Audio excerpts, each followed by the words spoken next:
What were you feeling and how were you feeling when you walked away yesterday afternoon? You know, when it's over, you just sort of sit there and go, whoa, what just happened? You know, Oprah called me, my favorite daughter, favorite son called me and said, are you okay? Were you afraid? And it's interesting, when I was sitting there, I really was not afraid. I did not think that R. Kelly was going to hurt me. I knew that he was very angry. I knew that he didn't like some of the questions. He and I, a couple of times, had a very testy back and forth. But I just didn't think, I never felt that he was going to hurt me. What I was worried about is that in his flailing, and because he was so amped up, that he might accidentally hit me. So I was worried about that. And then I think, in a moment like that, I think it's best just to remain calm. I made eye contact with him to sort of say, you know, when you're done, I'm still going to be sitting right here waiting for you. Right. And so I think when you have, because I was so calm and he was so amped up, maybe it was calming to him. He was given the opportunity to stop. Our producer said, look, we can take a break. His guy came out and said, Robert, let's stop. And he goes, no, I want to talk. Where is the camera? He did not want to end that conversation. What about the moment when he actually got out of his chair? Yeah. Did that change at all? Were you feeling uncomfortable? No, I wasn't feeling uncomfortable. I was thinking, where is he going? I was thinking, you know, I was really thinking, I hope he's not leaving. I have some more questions. That's what I was thinking. And how did you strike that balance? Because when I was watching the Raw interview, I was thinking that the entire time, whoa, she's got to walk a fine line here. She doesn't want to make him too angry, yeah, you where don't he want to rips off agitate the him. mic Yes. and he walks out the door. Well, I was worried that he was going to do that, and I was glad that he didn't, because as you see, there's much more to the conversation. And he doesn't stay an angry man the whole time. You know, most of the time he's very calm, he's very level-headed. He just wants people to understand that he thinks, in some ways, that it's a conspiracy against him. All the women are lying, even his inner circle has been lying. People are trying to get book deals. Everyone's trying to capitalize off of him, but that's really revisionist and selective amnesia based on all that we've heard about R. Kelly. These are not new allegations. I think a lot of people are wondering how you were able to secure this interview and why he decided to sit down and why right now is the right time, considering he was just arrested and his case has barely even started. Well, to be honest with you, I kept saying to the team here, I can't believe he's actually going to sit down. We're going to go out there. We'd made all the arrangements. I said, I will not be surprised if we get there. And he says, nope, I've changed my mind. And at every step of the way, I kept thinking, he's going to change his mind, going to change his mind, going to change his mind. I met him ahead of time. I went to his apartment. Yeah, what was that conversation like? Well, I just wanted to say, hey, I wanted to introduce myself. I had met him 5 years ago at a party, but I don't assume that he would remember that. You don't want to be that guy, hey, remember me? We met 5 years ago. I didn't want to be that guy. But I wanted to have some interaction with him before the interview, so that I had seen him before the first time he just sat down in the chair, because I knew that these were going to be very sensitive questions that had to be asked, and I just wanted to make contact with him. So we went to his apartment, and he was sitting there.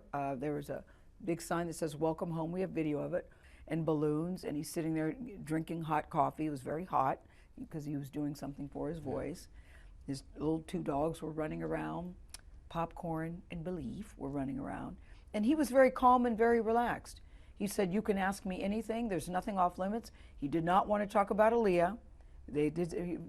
I say that they say nothing off limits, but he did not want to talk about Aaliyah. And he did not want to talk about the current court case, which I was okay with because there was so much to talk to R. Kelly about. And did he say, and here's why I decided to talk to you, Gayle King? No, even when I asked him that, the first thing he goes, he did answer that question. He said, I've held this in for so long. I've listened to all these lies about me. I've heard people say things that just aren't true. And I wanted people to hear from me about how I'm feeling and what I believe. You think this is going to help or hurt him? I don't know. You know, some people say, you know, after seeing him and seeing his emotion and his passion, maybe there's something to this. On the other hand, there are other people, I would say the majority in the court of public opinion, say this is what people in this position do. They scream and they yell and they try to deflect. But I do know that a couple of people have reached out to me and said they found him very compelling. But also, you know, you could look at it and think his behavior was also very telling. Well, you know, the mothers, the parents of 2 of the girls who live with him now, his girlfriends, say after looking at that tape and after seeing that interview, they're now more concerned than ever about their daughters. I did an interview with the daughters after I talked to R. Kelly, which I also think is very revealing. What was that like?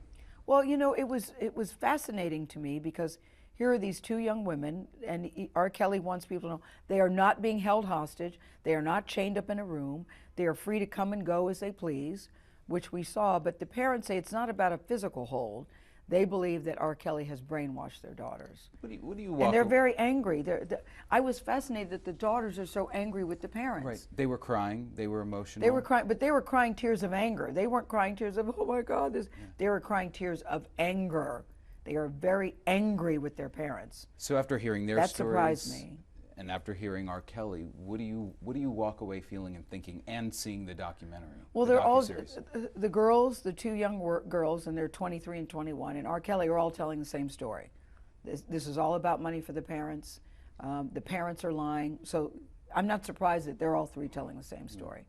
But it's just one layer on top of another layer of what I call hashtag hot mess. It's just not a good story no matter how you look at it. It's hard to reconcile all that in your head, make it make sense. Well, it doesn't make sense. It doesn't make sense, and it is very disturbing. That documentary, Surviving R. Kelly, was deeply disturbing. And part of the reason why it's so disturbing is because these are not new allegations. And I think we have to look at it, us as a society. What is it about us that we need to keep seeing this over and over and over again before we pay attention? It's not lost on me that the Michael Jackson documentary and the R. Kelly story are breaking at the same time. People are listening with different ears. I think they're more open to believing, and I think we are all now taking a second look at things. Were you even surprised, knowing what you know about R. Kelly and his past and all of the allegations, that this is how it went? I was surprised that he was that angry and that he was that emotional. I knew that he wasn't going to, I knew that he was going to deny. I did expect him to deny. I didn't think that he would deny things that have been so obviously been disproven. Because I said, have you ever done anything wrong? He goes, yes, I've been wrong in having a big heart. I mean, and I said to him, it seems like you're playing the victim card. Are you a victim in all of this?